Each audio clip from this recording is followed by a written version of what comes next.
अस्सलाम वालेकुम नाज़रीन, सराबर खिताब से मुखातिब है। दो तीन अहम खबरें आपके सामने रख देते हैं। मियां नवाज शरीफ साहब एक्सपोज हुए हैं, खुलकर एक्सपोज हुए हैं, बेनकाब हुए हैं, इंटरनेशनली बेनकाब हुए हैं। लेकिन साथ साथ मरी में उन्होंने तकरीर की है। मरी में एक तो उनका पॉलिटिकल सरेंडर, 76 साल तारीख में किसी भी सियासतदान ने इतना मैसिव पॉलिटिकल सरेंडर नहीं किया, बिल्कुल लेट कर सरेंडर नहीं किया जितना मियां नवाज शरीफ साहब कर गए हैं। और मरी में जो उन्होंने तकरीर किया, यानी समझ नहीं आती मियां साहब किस फ्रेम ऑफ माइंड में हैं, यानी आजकल सोचते कैसे हैं, क्या क्या उनकी जहनियत है। एक बंदा जो 3 दफा वजीर आजम रह चुका हो, इतना बड़ा लीडर हो, इतनी बड़ी शख्सियत को 80 साल उनकी उम्र हो, लेकिन बातें उनकी यकीन माने कि उसके ऊपर मीम्स बन रहे हैं, लोग सवालात कर रहे हैं। नौजवान ये कह रहे हैं कि इस तरह की बातें हम इमरान हाशमी की फिल्मों में देखते थे, जिस तरह मियां साहब कर रहे हैं। यानी मरी में भी आज उन्होंने कहा तुम लोग बड़े खूबसूरत हो, तुम लोग बड़े हसीन हो, तुम लोग बड़े प्यारे लोग हो। फिर नौजवान का मुंह पकड़ कर ऐसे कहना ये मेरी यूथ है, मेरे साथ यूथ खड़ी है। फिर बार बार हर जुमले के बाद कहना आई लव यू टू। तो समझ से बाहर है कि मियां साहब क्या कह रहे हैं। और फिर मरी में उन्होंने कहा जनाब मैं मरी के चारों तरफ मोटरवे घुमाऊंगा, घूमेगी बिल्कुल मोटरवे, और हर तरफ से मोटरवे मरी में इंटर होगी। फिर कहा कि मरी में मैं ट्रेन लेकर जाऊंगा, ये हिल स्टेशन है, उस हिल स्टेशन में ट्रेन ऐसे करके जाएगी, फिर नीचे उतरेगी, फिर वहां से मुजफ्फराबाद जाएगी, मुजफ्फराबाद से उस दिन कह रहे थे मानसेरा जाएगी। तो मियां साहब ने ट्रेनें, मोटरवेज, जहाज और खूबसूरती और नौजवान और यूथ, पता नहीं ये किस माहौल में और किस फ्रेम ऑफ माइंड में मियां साहब। लेकिन उनके हवाले से जो टाइम मैगजीन ने, बैनुल अक़वामी जरीदा है, उन्होंने जो आर्टिकल लिखा है वो आपके सामने रख देते हैं। साथ साथ एक बड़ी खबर है जो पाकिस्तान में आज रिपोर्ट उस तरह से नहीं हुई। आजाद कश्मीर के अंदर एक मैसिव डेमोन्स्ट्रेशन हुई है। आजाद कश्मीर के तमाम तर शहरों में, तमाम तर देहातों में, गांव में, बड़े बड़े सिटीज में, बाजारों में लोग निकले हैं, नौजवान निकले हैं। और आज यौम हुकूक की कॉल थी जिस पर नौजवान निकले हैं। यानी मोटा मोटा उसका खुलासा यह है कि कश्मीर का नौजवान ये कह रहा है कि ठीक है हम तुम्हारे नारे लगाएंगे, सीटियां मारेंगे, गाने शाने भी गाएंगे, ठीक है, प्रोटोकॉल देंगे, रोटियां शोटियां भी बनाएंगे, लेकिन हमें हमारे हुकूक दो।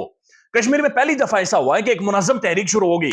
अब इनका जो एजेंडा है, इनका जो ओपिनियन है, ये जो डिमांड्स हैं इनकी, वो बड़ी क्लियर है, बड़ी क्लियर हैं। और ये सिर्फ और सिर्फ बुनियादी हुकूक मांग रहे हैं। ये कह रहे हैं कि जनाब हमारा आटा सस्ता करो, ये कह रहे हैं कि हमारे अस्पताल बनाओ, ये कह रहे हैं कि बिजली के ऊपर जो तुमने टैक्सेस लगाए हुए हैं, ये टैक्सेस हम किसी भी सूरत नहीं देंगे, लिहाजा हमारे जो वसाइल हैं वो हमारे हवाले करो। That's all. उनकी इतनी मुख्तसर सी ये डिमांड है और ये खुलकर वो डिमांड रख रहे हैं। इससे पहले आपने देखा कि पाकिस्तान के अंदर बिलावल भुट्टो जरदारी ने कहा कि हम 300 यूनिट फ्री बिजली देंगे, हमजा शहबाज ने कहा 200 यूनिट देंगे, मरियम साहिबा ने कहा 400 यूनिट देंगे। और वो थोक के हिसाब से पाकिस्तान में यहां पर नारे लगाए जा रहे हैं कि बिजली फ्री देंगे। कश्मीर का नौजवान ये कह रहा है कि जो ये थोक के हिसाब से बिजली दे रहे हैं फ्री, मेरे बेड़े में पैदा होती है, ये मेरी जमीन में पैदा होती है, ये मेरे घर में पैदा होती है बिजली, लिहाजा मेरे ऊपर नाजायज टैक्सेस किसी भी तौर पर मंजूर नहीं करेंगे। एक तरफ कश्मीर में नौजवान निकले हैं, लेकिन उसके साथ साथ कश्मीर की बहुत सारी जो कयादत है या जो लीडरशिप है, लीडरशिप तो नहीं कह सकते आप उन्हें बहरूपिये कह सकते हैं, बहरूपिये सियासतदान। और कश्मीर के सियासतदान भी बड़े इंटरेस्टिंग हैं, बड़े दिलचस्प हैं। इस्लामाबाद में आते हैं, कॉफी शॉफी शॉप्स पे जाते हैं, कॉफी शॉफी पीते हैं और यहां पर जाली एक्सेंट में उर्दू और अंग्रेजी बोलने की कोशिश करते हैं।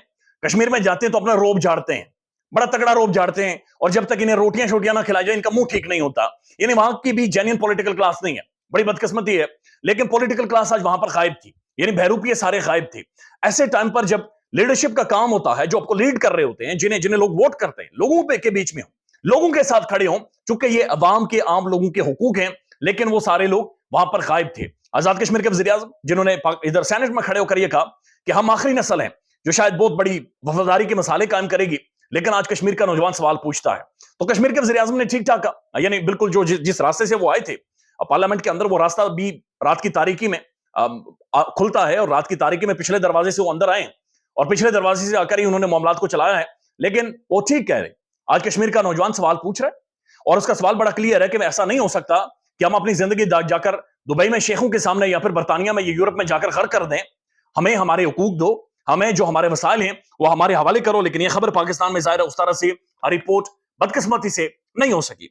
चूंकि और ज्यादा इंपॉर्टेंट चीजें थी, खान के खिलाफ कैंपेन चलानी थी, पाकिस्तान का मीडिया फेफड़े फाड़ रहा है, उल्टी छलांगे लगा रहा है, और सिर्फ इमरान खान, यानी पाकिस्तान के अंदर एक रेस लगी हुई है कि कौन इमरान खान के खिलाफ ज्यादा बयानियां बनाएगा, कौन खान के खिलाफ ज्यादा सख्त बातचीत करेगा। ये सीवीज लेकर हाथ में घूम रहे हैं कि हमने सबसे ज्यादा इमरान खान के खिलाफ बातचीत की है। अब मियां नवाज शरीफ साहब मरी में जो उन्होंने तकरीर की उस बारे में तो आपको बताते हैं, लेकिन टाइम मैगजीन ने एक आर्टिकल लिखा है और ये बड़ा दिलचस्प आर्टिकल है। टाइम मैगजीन ये लिखता है, Pakistan elections are being brazenly rigged. Pakistan के जो इंतखाबात हैं, ब्रेजन, बिल्कुल नंगी तरह इनके अंदर धांधली हो रही है। Why does not the US seems to care? क्यों ऐसा है कि अमेरिका इसका ख्याल नहीं कर? अमेरिका जो दुनिया की का चैंपियन बना फिरता है, अमेरिका जो दुनिया की जमहूरियत की बहुत सारी बातें करते हैं, वो इसके ऊपर क्यों खामोश है? अब इसमें वो एक बड़ा डिटेल आर्टिकल लिखा गया है और बहुत सारा खुलकर लिखा गया है, बहुत सारी ऐसी बातें लिखी गई हैं जो शायद यहां पर नहीं पढ़ी जा सकती, आपके सामने नहीं रखी जा सकती, लेकिन मियां नवाज शरीफ साहब के बारे में खासतौर पर वो लिख रहे हैं, in the near term however from the US perspective, यानी अमेरिका के नजरिए से Nawaz Sharif is a safe predictable pair of hands who would not rock the boat with India. America के पर्सपेक्टिव, अमेरिका के नुक्ता नजर से नवाज शरीफ एक बड़ा सेफ और एक बड़ा जबरदस्त बंदा है पाकिस्तान के अंदर, क्योंकि वो इंडिया के साथ कभी भी नहीं टकराएगा, यानी इंडिया के हवाले से सख्त जुबान इस्तेमाल नहीं करेगा। The State Department seems to be quite comfortable with Nawaz Sharif, State Department बड़ा कंफर्टेबल महसूस करता है मियां नवाज शरीफ साहब के साथ, says Tariq Amin Khan, a political professor at Toronto Metropolitan University. Toronto Metropolitan University के प्रोफेसर साहब का ये तज्जिया है। उसके बाद वो कहते हैं, but Sharif record on the economy is poor and reputation for graft really quite legendary admin Khan, यानी वो कह रहे हैं कि नवाज शरीफ का जो रिकॉर्ड है इकोनॉमी के हवाले से बड़ा पुअर है, बड़ा गंदा रिकॉर्ड है, लेकिन जो रेपुटेशन उन्होंने बनाई हुई है वो ऐसी बनाई हुई है जैसे वो लेजेंड है, जैसे वो मईशत का हर हल उनके पास है, वो एक बोतल से जिन निकालेंगे और मईशत पाकिस्तान की ठीक हो जाएगी। उसके बाद वो कहते हैं, since the turn off the millennium per capita GDP in Pakistan has risen bye an average, and वो कहते हैं 2000 में पाकिस्तान इंडिया से अमीर था, यानी हर पाकिस्तान इंडिया से 50% अमीर था, यानी एक इंडियन की जितनी आमदनी थी उससे 50% मेरी और आपकी ज्यादा आमदन थी। ये बड़ा खुलकर टाइम मैगजीन ये कह रहा है। लेकिन आज यानी 2024 में 25% इंडियन की आमदनी से पाकिस्तानी करीब हो चुका है, यानी 25% हमारा मजीद जो आमदन है उसके अंदर कमी हुई है। हालांकि मियां साहब अभी भी जलसों जुलूसों में आप देखेंगे तो उन्होंने एक पर्ची उठाई हुई है, पर्ची में उन्होंने दाल, घी, आटा, मटर इन सबके रेट लिखे हुए हैं।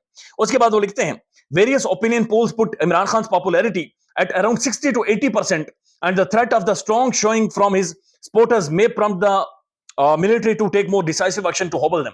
वो ये कह रहे हैं, टाइम मैगजीन ये कह रहा है कि इमरान खान की इस वक्त जो पॉपुलैरिटी है, वेरियस ओपिनियन पोल्स यानी कि दुनिया भर के जो सर्वेज हुए हैं उनके मुताबिक 60 से 80% है, लेकिन ये जो पॉपुलैरिटी है खान की, ये शायद बता रही है कि पाकिस्तान के अंदर जो पावर कॉरिडोर्स हैं शायद वो और ज्यादा सख्ती करेंगे।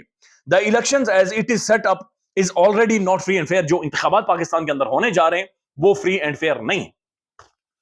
ये टाइम मैगजीन लिख रहा है, ये बैनुल अक़वामी जरीदे, बैनुल अक़वामी इदारे पाकिस्तान के हवाले से पहले से लिख रहे हैं, और खान की पॉपुलैरिटी के बारे में वो खुलकर ये कह रहे हैं 60 से 80% है, 60 से 80% पॉपुलैरिटी। और अगर जो 6 तारीख को टर्न आउट अगर पाकिस्तान का 70% हो जाता है, 8-10 करोड़ बंदा निकल आता है तो चीजें बदल जाएंगी। 8-10 करोड़ बंदे के बाद धांधला भी फेर कर इंतखाबात नहीं निकाले जा सकते, चीजें कंट्रोल और मैनेज नहीं की जा सकती जो कि की जाती रही हैं। लिहाजा ये बात बड़ी क्लियर, लेट्स सी पाकिस्तान की आवाम निकलती है या नहीं निकलती, लेकिन लार्जली जो एक माहौल बन गया है, जो एक वाइब पाकिस्तान के अंदर जनरेट हो गई है, उससे ये महसूस हो रहा है कि यकीनी तौर पर लोग निकलेंगे। अब मियां साहब ने मरी में तकरीर की, again a very interesting yet questionable speech Mian Nawaz Sharif साहब की। और मियां साहब ये कहते हैं कश्मीर के अंदर जाकर, मरी में जाकर, वो कहते हैं कि मरी की रोड सबसे ज्यादा खूबसूरत है, आप लोग मुझे बड़े खूबसूरत लगते हैं, मुझे आपसे सबसे ज्यादा मोहब्बत है, ये सड़कें मैं जानता हूं, मेरी उंगली पकड़कर चले, मैं आपको सब बताऊंगा ये सड़क किधर से जाती है और किधर से निकलती है। यानी मियां साहब को पता नहीं क्यों लगता है कि सड़कें बड़ी जरूरी हैं, मियां साहब को क्यों लगता है कि मोटरवे बड़ी जरूरी है, रोटी, कपड़ा, या फिर पाकिस्तान के अंदर rule of law, artificial intelligence, social media का boom, cyber security, climate change, इन्हें तो कंसिडर ही नहीं करते हैं मियां साहब, ये उनके लिए इश्यूज ही नहीं है। इशू उनके लिए ये है कि सड़क यहां से क्यों नहीं गुजरी और वहां से क्यों नहीं गुजरी। उसके बाद मियां साहब ये कहते हैं कि जनाब मैं यहां पर एक मोटरवे बनाऊंगा, मोटरवे के साथ साथ यहां पर मैं एक बाकायदा से ट्रेन सिस्टम शुरू करूंगा, जो इस्लामाबाद से ट्रेन आएगी, मरी से होते हुए वो ट्रेन बाकायदा से मुजफ्फराबाद चली जाएगी। साथ साथ उन्होंने जो पॉलिटिकल सरेंडर किया हुआ है, उन्होंने पूछा कि मुझे क्यों निकाला, मुझे क्यों निकाला, के ऊपर मियां साहब ने पूरी पॉलिटिकल एक माहौल बनाया था। आपको याद होगा जीटी रोड से मियां साहब गए थे, इस्लामाबाद से उन्होंने मार्च शुरू किया था, जीटी रोड से होते हुए लाहौर तक गए थे, और सारे रास्ते मुझे क्यों निकाला। फिर बरतानिया से होकर तकरीरें की, और तकरीरों में बताते रहे कि मुझे किस किसने निकाला है।